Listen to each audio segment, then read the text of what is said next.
My hope is to bring the history of the social movements and the civil rights movement to life and have them reflect upon how this is related to the Black Lives Matter movement here and other social movements as well. Hi, I'm Jim Ainsworth.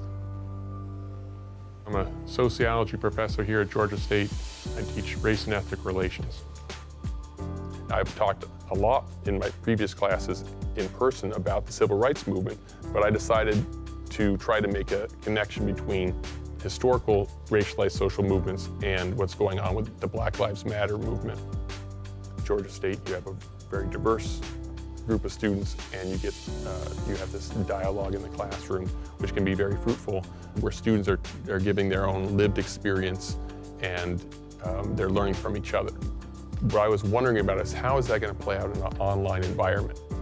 In a 120-person class, you might have 15 loud voices or 20 loud voices. People do a lot of talking, but in an online class, they're all doing it.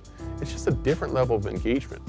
And you're able to have more thoughtful, in-depth discussions of things like their racial identity or how race has affected them in terms of inequality, because they have the time to think about it, they have time to reflect and say exactly what they want to say, and it creates a nice dialogue between students in a class like that, which I do not think would exist in an in-person class. Part of the reason why I went the online route is I think what I teach is important. I think I'd like to expose more people to these ideas.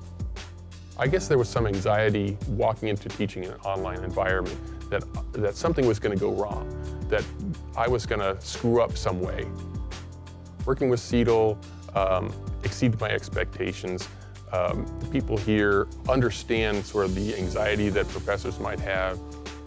It was beyond simply how to use the machines, but also the focus on pedagogy and how are your students best going to learn?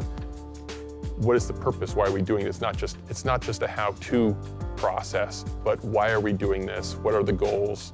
It pushed me to think about my classes in a more in-depth way than I probably would have if it was just a how-to class. So now I've never taught a hybrid class, but now I'm excited about the prospect of having some of my in-person classes be hybrid classes because of all these skills I've developed working with CEDL and these online classes. So.